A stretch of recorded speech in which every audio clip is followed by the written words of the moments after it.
Okay, we are back for another episode of Tuesday Night Deck Building. This time we're trying to build a relatively straightforward Klingon deck using a lot of the very old cards. As you can see here, we've got Kurak, which I think I was released in Q Continuum, Varg from the very first set, Kittrick from the premier set, Sons of Moog came out as a promo card later on, Kitchik, infamous card from the Q Continuum, and Gowron also came out in the premier set. So we are going to play with several old school cards, and they were not super competitive with Federation cards when they came out, simply because they lacked a lot of skills.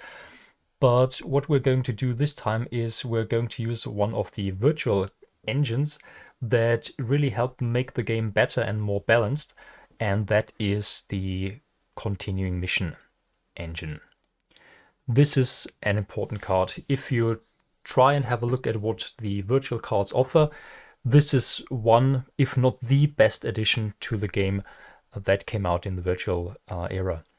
Continuing Mission introduces a new concept, something that Decipher did not do. What it does is it makes use of the TV show property logo that appears in the upper right corner of each card, and that simply wasn't important in the Decipher era.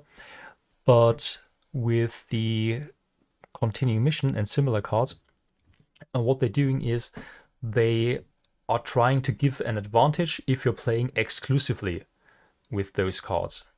So if you look at this, it's seeds on table. You may download one, and hang on, we have a new icon here. We have a so-called Warp Core card. We're going to download one in a moment. And then it says your personal and ships that have a Star Trek The Next Generation or Star Trek Generations property logo gain this new TNG icon, even if not implied. This icon is never printed on any of the cards. It's strictly given to other cards virtually by this incident. Once each turn, when you play such a TNG personal with 4 or fewer skill dot icons and no special download icon, you may draw a card. So whenever we play a person like Kittrick, who has 3 skills, which is okay, but is far away from the later Delta Quadrant personnel like Tom Paris with 6 skills, one of them are ×3 skill, and so on, they simply don't hold up. But with the Continuing Mission here, we get a slight benefit. Whenever we play such a personal that doesn't have more than 4 skill dots and no special icon, a special download icon, we get to draw a card, which is a very powerful ability. However, we have to discard this incident as soon as we play or have played a personal that does not have this TNG icon. So we're trying to construct a deck that runs only personal and ships that have this Star Trek The Next Generation logo, or the Generations one. Okay, that's in itself a nice card. It gives us a draw engine and it limits us to a certain personal selection. This has the nice effect that it avoids just mashing all the superstars from the various shows together. Having a deck with Picard and Spock and Data and Sisko and Bashir and Tom Paris and Tuvok was easily possible with the Decipher cards. And what they're doing here is they're trying to split up these factions to give more thematic decks, to make it a little bit more balanced. And this engine did a fantastic job in bringing back a lot of players here. So let's have a look at one of these Warp Core cards that we can download. We're going to choose Legitimate Leader of the Empire. Place on table. First ability, in place of your normal card play, you may download Gowron to your facility. So we get out Gowron, he is the legitimate leader, according to the show. And while Gowron is at your non-homeworld mission, you may, once each turn, report a non-treachery TNG Klingon personal for free to him, to Gowron, or to your outpost. And then it has Another ability, when your TNG Klingon personnel targeted by Arbiter of Succession win a battle, you may draw 2 cards. That's not the important part. We don't care too much about that. So essentially, it lets us download Gowron, and then we can play personnel directly to Gowron or to a Klingon outpost, and we can do this for free once each turn. So this is a nice free report engine. Apart from our regular card play, we also get a free play here. And then, together with Continuing Mission, another Warp Core card was released that usually goes together with Continuing Mission, and that's Attentional Hands. Seats or place on table. Once each turn, your universal TNG icon personnel, except an android, hologram, or alternate universe card that you do not already have in play, may report for free aboard your matching outpost. And once per game, in place of your normal card play, you may download a universal TNG icon ship to your matching outpost. So this gives us a third card play, or a third play of a personnel. This one lets a universal personnel report for free. So, like this guy here, Capta, who came out in a virtual set. We can play one universal guy for free. We can play one non-treachery TNG Klingon for free with legitimate leader. And then we still have our regular card play, which you could use, for example, for a Kitschik. So that means if we have the right set of personnel in play, a universal one, a non-treachery one, and something else, we can play up to 3 cards and also get 1 card draw if one of them doesn't have more than 4 skills and no special download icon. And this one here, Attentional Hands, also doubles as a ship downloader. If we have a terrible hand, once per game we can turn a normal card play into a download of a universal ship, so similar to Space Door. And that's about it. With Continuing Mission and Attentional Hands seeded, and then the legitimate leader of the Empire downloaded by Continuing Mission, we can set up a nice play engine where we get 3 guys out per turn, draw 1 card in our play cards phase, and that usually is almost enough to keep a deck flowing and to get out a steady flow of personnel. And there are similar cards for all the original affiliations. There's one for Federation, there's one for Ferengi, there's one for Romulan. In fact, there are several such cards, similar to Legitimate Leader of the Empire, for different sub-factions. There is also the Illegitimate Leader of the Empire, if you'd rather play with the treacherous Duras family, and so on. Okay, so with that core, we don't need much more. Let's have a look at the rest of our seed cards. As far as doorways are concerned, we have a single Q's tent. And that's it. The rest is assign support personnel, assign mission specialists, which you're all probably familiar with, Blind, one of the seedable draw engines that you can find in one of the videos on this channel. That's called Beyond Traditional. There you'll find an overview on seedable draw engines in virtual format. And I've also included another Warp Core card, and that's Officer Exchange Program. In short, this doesn't give us extra draws, it doesn't give us extra card plays, but it's a card selection engine. Once each turn, in place of a card draw, you might download the IKS Pach, so one of the Klingon chips, or any TNG personnel with IKS Pach in lore, to hand. The rest is not important right now. So what this one does is whenever we draw a card, we can actually select a card to take into our hand, so we can play it then at the next chance. And if we look at the IKS Pach personnel, we'll find that a lot of them have very good skills. I'll just give you some examples. Let's put these guys in the deck here. For example, there's Zigov. She has IKS Pach in lore. She has engineer classification and also security. If we go on a little bit, we'll find Bezomk, another engineer with useful skills, biology, astrophysics, exobiology, and physics. There are also others. Let's have a look at the QS tent. We have an officer in Kargan. We have a medical personnel in Vol'jin. We have another officer with navigation here and a useful mission specialist in Clag. And we also have Dukath with the science classification and archaeology. So what this means is that whenever we draw a card, we then get a chance to grab one personnel and put them into our hand. And we can cover all the classifications. We've got the universal engineer and security. There's another engineer, so that's engineer and security. We've got a universal medical. We've got a universal officer.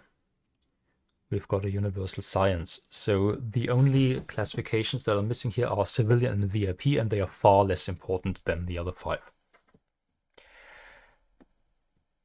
And as you can see, these also include mission specialists. So if we have missions that require navigation or archaeology, we could score bonus points with assigned mission specialists.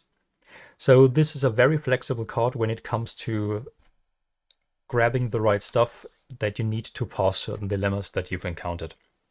And also you can make sure, for example, that you always have a security or a medical before you go out and attempt. Okay. So as you've seen, I had one of each of those guys you can download in the tent, and of the universal ones we find more in the draw deck. Okay, let's have a look at the mission selection. Since I want to keep the number of seed cards low, I'm running both the Klingon Mission 2s, Secret Salvage 2 and Explorable Cluster 2 that have built-in outposts. So we have 2 bases of operation, and then we have 3 planet missions.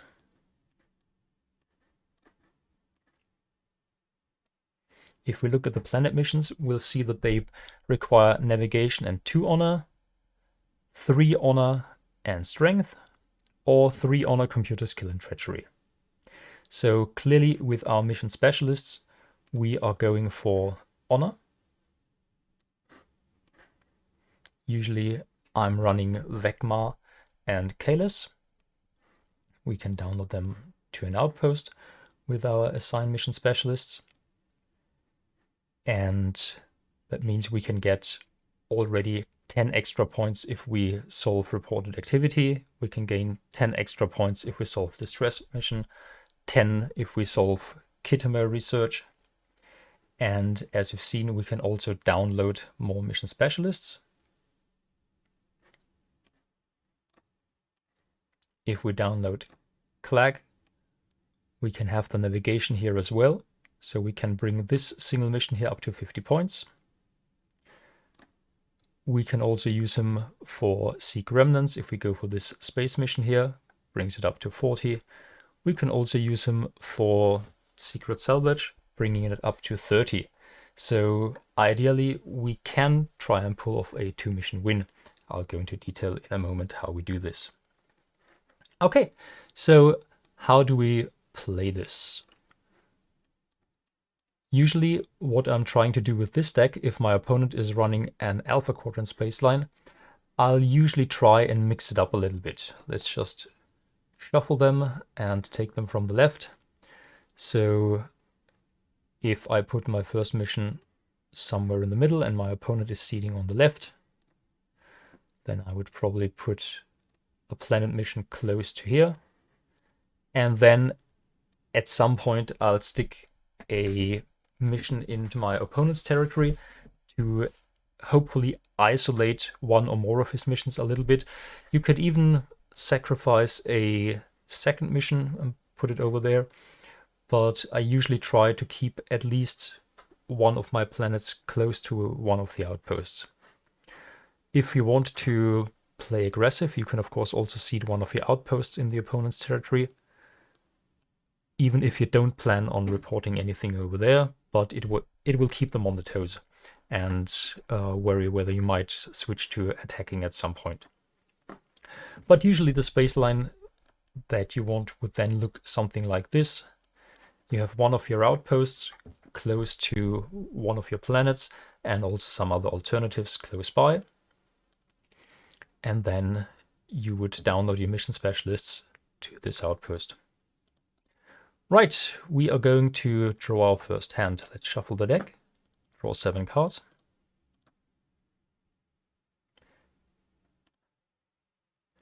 And then we'll have a look at our opening hand. Sometimes we find Gowron there. If not, that's our first card play, because Legitimate Leader allows us to turn our card play into a download of Gowron. So let's fetch him from the deck, if we can find him somewhere.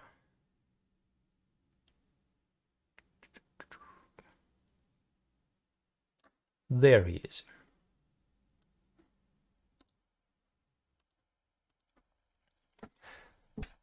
So that's our regular card play. He is a TNG icon Klingon that has no more than 4 skills. He doesn't have a special download icon, so we can immediately draw a card. But instead of drawing a card, we will then convert it into a download of an IKS Pach Personal. And our IKS Pach Personal of choice will be William T. Riker. He goes into our hand. And then we can immediately report him, because he, as per Legitimate Leader, he is a non-treachery TNG icon Klingon personal. And then he may report for free. So that's the Legitimate Leader free play. And then we still get to play a universal personal for free. So we might as well play Capta. We don't get to draw a card now because this only works, continuing mission draws only work once per turn, so we'll have to wait until our next turn.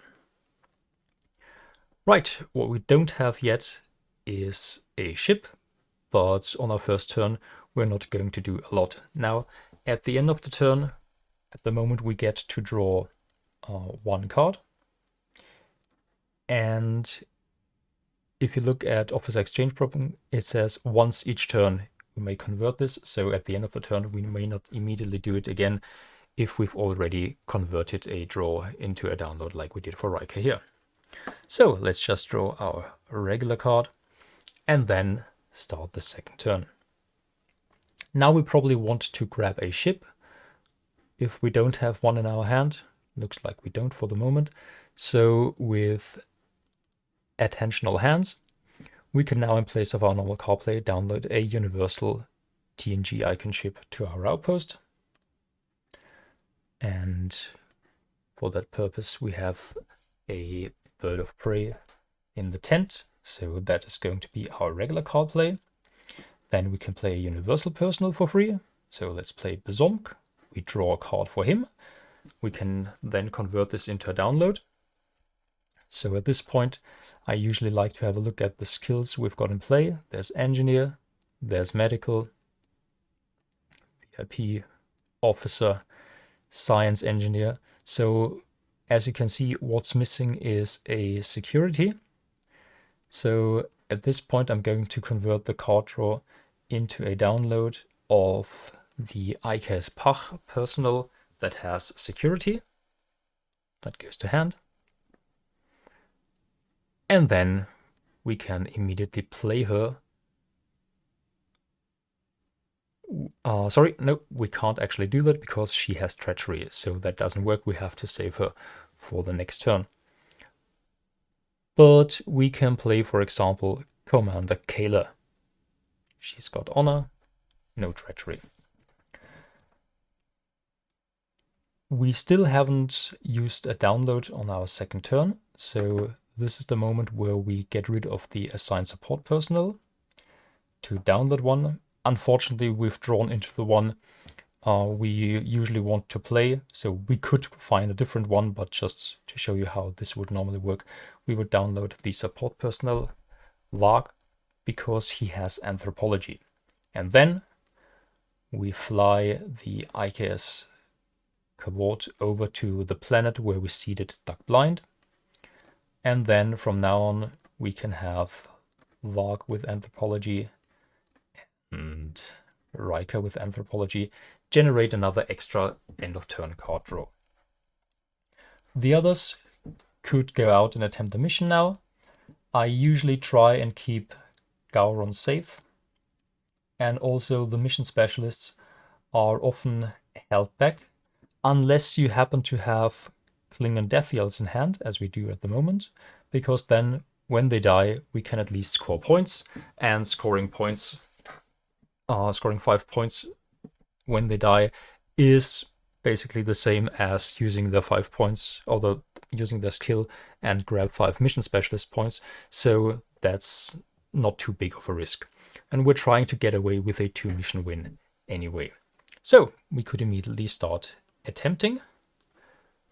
Probably not on this planet mission here, because that's where we have these guys and we don't want to expose them to things like Horta or anything that wreak havoc on guys on the planet. So we'd probably fly on and attempt that mission over here and see how this goes. As I said, Gowron would probably also be better off safe at the planet there.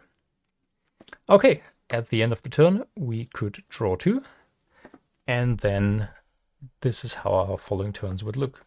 We play a universal personnel for free. In this case, we draw a card because she only has 4 skills. We play a non-treachery personnel for free, and we also play a personnel as our regular card play. Sorry, they have to play over here unless we use the legitimate leader to play this non-treachery personnel directly to Gowron. So they could report directly to Gowron, the others would be tied to the outpost here.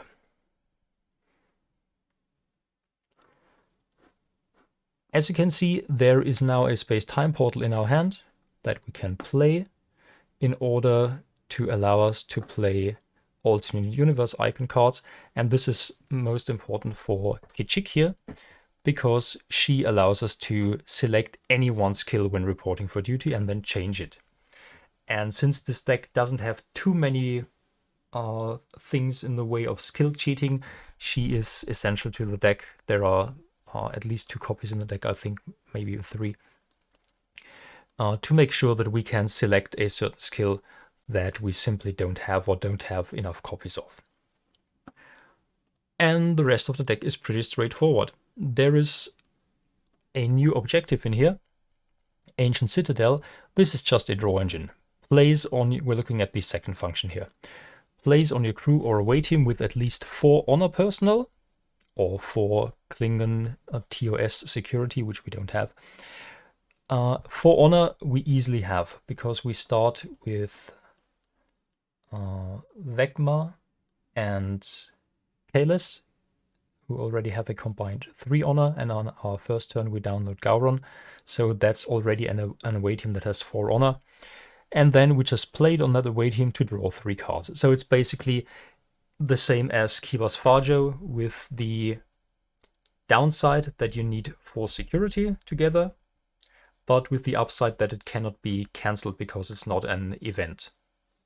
And it also cannot be mirrored by mirror image. But you could just as well stock Kibas Farjo Collector for the draw engine. This will cost your regular card play though, so whenever you have to do this, you only get to put 2 personnel into play.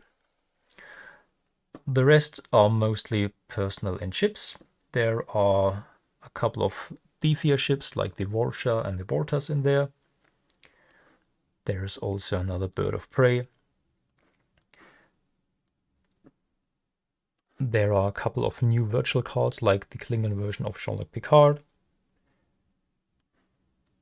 Conmel, who could download a disruptor if he is with his buddy Chorus. There's also Duras, simply because we also need a couple of treachery in order to have better chances against some dilemmas, and so on. So it's really about very easy deck building, very easy way to get the most important classifications into play. And ideally, even though we are not reporting as many personnel as other decks can these days, we have a very good chance at scoring a 2-mission win. And here's how we do this. We've already said that we start with 2 honor mission specialists. And let's just put all these cards away. As you can see, we have to do a planet mission anyway, and a space mission in order to get winning conditions, or regular winning conditions here. And all our planet missions have skills that allow us to do them with 3 mission specialists. Reported activity, 1 honor on Vecma, a 2nd honor on Kalis. We don't have to use his double honor. We can also say he only contributes 1 honor. We can download the other mission specialists, the one with navigation, because he is an IKS Pach personnel. So for this mission, we could score 50 points. For this mission here, it requires 3 honor and strength greater than 36. We could also score 50 points because Vecma is also a IKS Pach personnel, so we can also download a 2nd copy with the Officer Exchange program.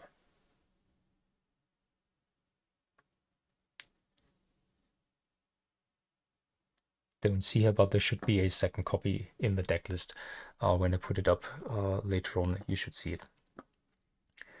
So again, with 3 honor mission specialists, we can get to 50 points here.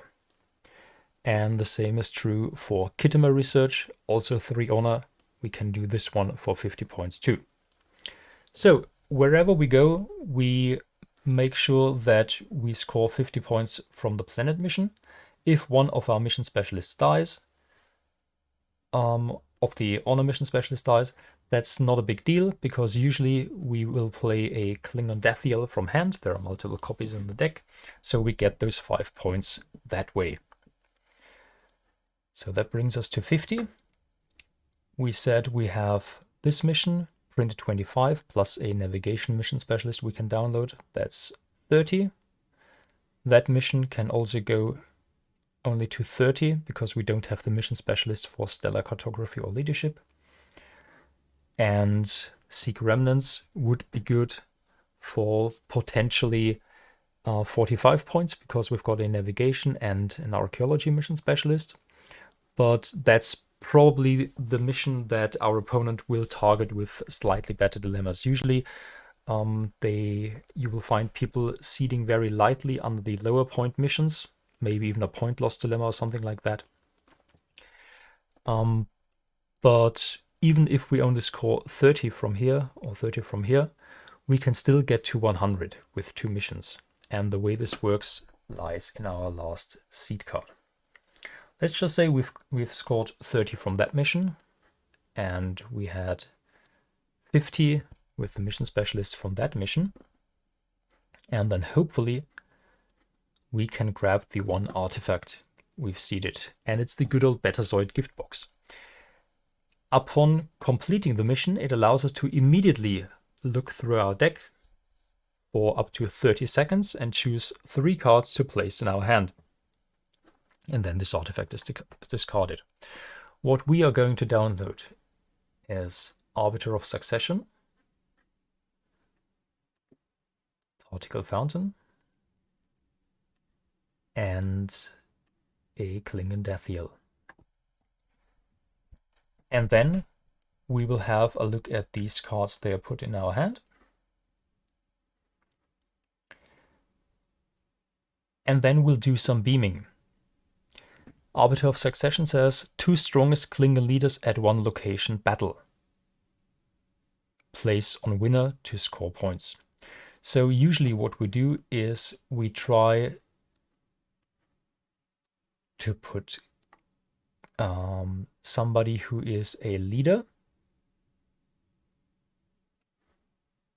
So for example, William T. Riker, or Nudak, or Conmel.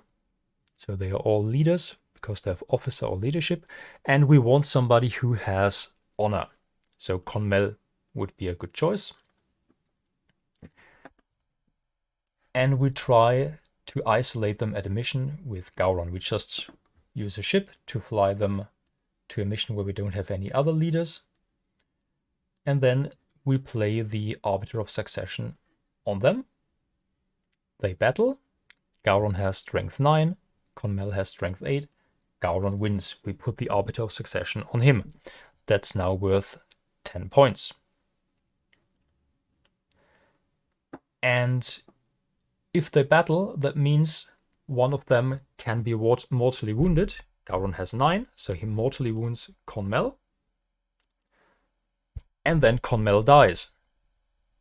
When he dies, we play the Klingon Death Yell, which we just downloaded, for 5 points, because he is an honor Klingon. So that's 15 points that we've scored here, bringing us to 95. If we draw these cards earlier, of course, we can also just play them early on. The one thing that is about a little bit tricky when we pull this off is that the third card, the Particle Fountain, must be played before we do anything with the Arbiter of Succession and Klingon Death Yell and so on. Because this one says we have to play it on a just completed planet mission. So when we try and go for the mission solve here of the mission where we have this artifact, we just make sure that we have 2 engineers, which shouldn't be a problem because we can download them to hand and then just play them. So that means we actually solve that mission for 35 points, plus 5, plus 5, plus 5 for 3 mission specialists.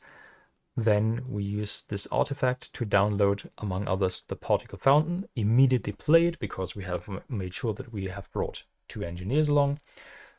Get another 5 points, so that's 55 from that mission. We have 30 from this one, 85, and then we can pull off the Arbiter and Klingon Death Yell trick for another 15 points. So that's a rather reliable little thing that many people have played. There are also other variations that you can do. For example, there are cards like Quite a Coincidence. Let's just put it here in the deck editor.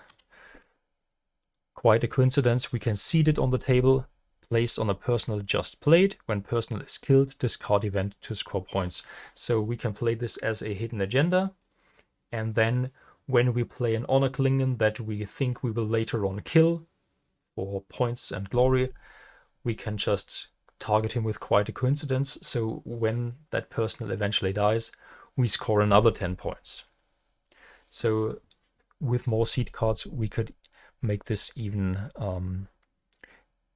worth even more points.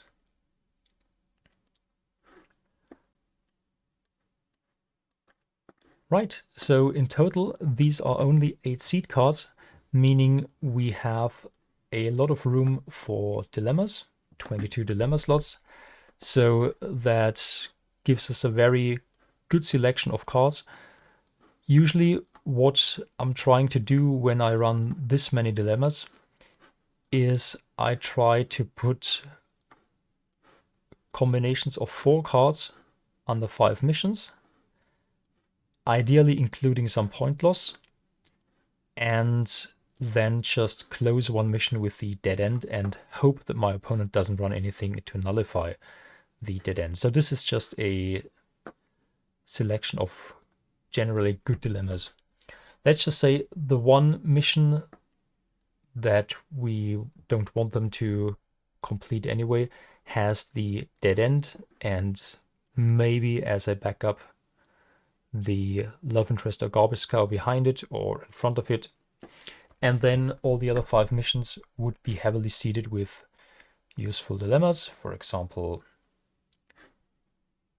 Arsenal into the Cloud, followed by Forsaken into Gone to Shockwave. On the planet, we could look for things like Hanonian Land Eel, forcing them to bring up big crew. The higher the fewer, because they have a sizable crew, they will lose a good number of points. Then we kill off half of that crew with flapjacks, and then we finish off with some other annoying dilemma that hopefully stalls them for another turn. So that's a combination that we could seed at 2 planets and hit them with more or less guaranteed point loss somewhere. And put a similar dilemma behind there. We have the good old combination of scientific method, that is often played with unscientific method, or the new Spock's brain. That's something that we could seed at 2 missions.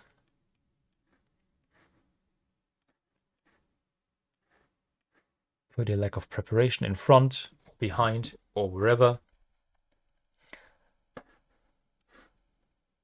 And just add something else there, depending on which mission selection they have. So you will have one mission that is extremely hard with 4 good dilemmas, and 4 other missions where they have potential point loss.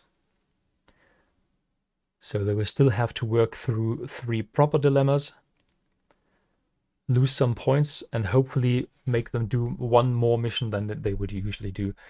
And if you don't get the job done with 4 dilemmas, then your opponent usually deserves to win, because 22 dilemmas can usually hold the ground for quite some time.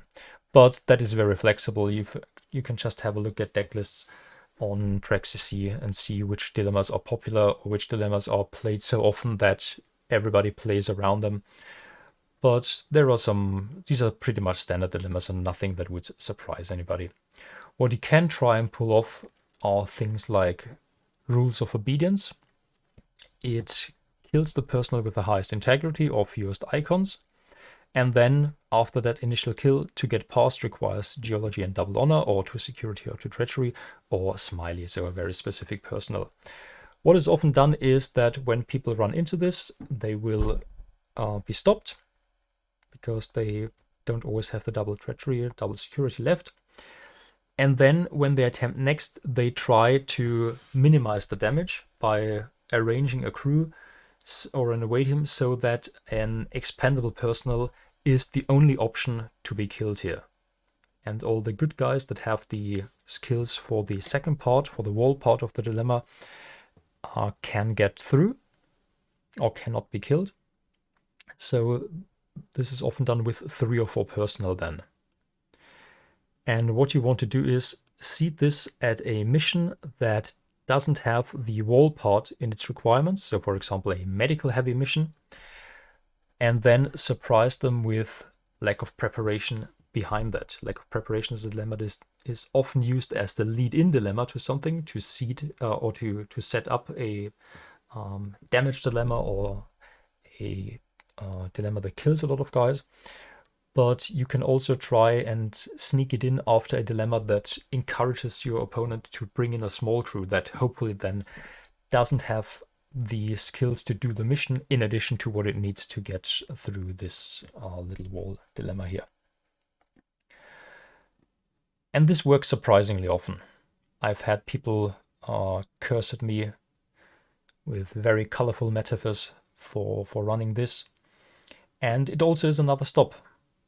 It's still a cannot get past, so that's good for another stop. And if you get a stop from the first one, a stop from the second one, that's more or less the best you can hope for. If each dilemma stops the opponent for a turn, then the mission is more or less accomplished. All right, that's about it for this time. Hope you enjoy this. If you do, please leave a like or subscribe or a comment in the section. And then I will see you next week. Until then, expand your power in the universe. Bye-bye.